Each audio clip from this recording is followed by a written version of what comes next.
Let's go a little further now and just talk very briefly about your scribe molding, your trim. Remember these little thin pieces right here? This little piece, see? Where it stops, it stopped right at the bottom of the T-bar. And now we're gonna leave that ceiling. That has to go all the way up. And it's that way on all the little pieces of trim. So what are you gonna do? You're gonna buy some new oak, and you're gonna match it up as best you can. You're gonna stain it, and all the stain may not be 100% perfect. And you think it's close enough, you put it up there and you think, oh, there's a little patch, there's a little patch over here, there's a little patch over there. I can see every single patch. I don't know what else I could have done. Well, here's one thing you could have done. You could take some of this scribe molding off in some strategic areas, like let's say right here in the corner cabinet. Let's say this piece right here, okay? You could remove this piece, and then you could use this piece, cut little pieces, and patch up in the visible areas up around your kitchen window, at the front of your kitchen, to your dinette area. You can do that, okay?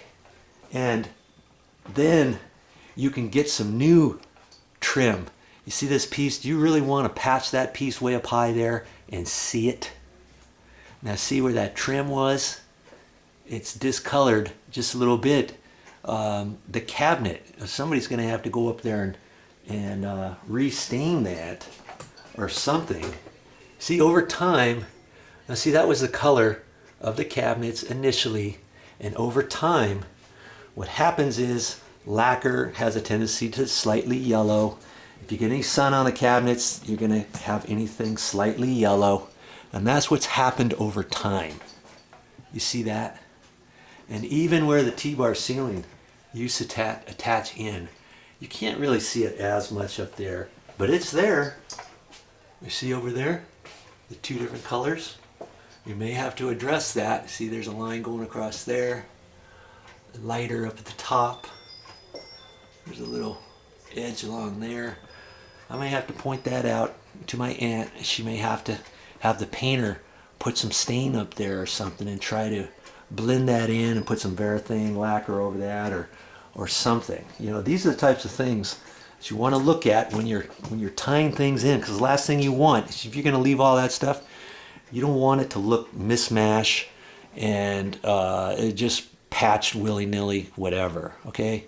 So you can take off a couple pieces of that scribe, you can trim that up, you can get two new pieces of scribe. Let's say just around the window, okay? These two pieces, you want to take those two pieces off and this piece over here. Okay, now you got 3 pieces of scribe, or maybe you only need 2 pieces of scribe total. Measure it all up and you decide, hey, let's just take the 2 pieces around the window.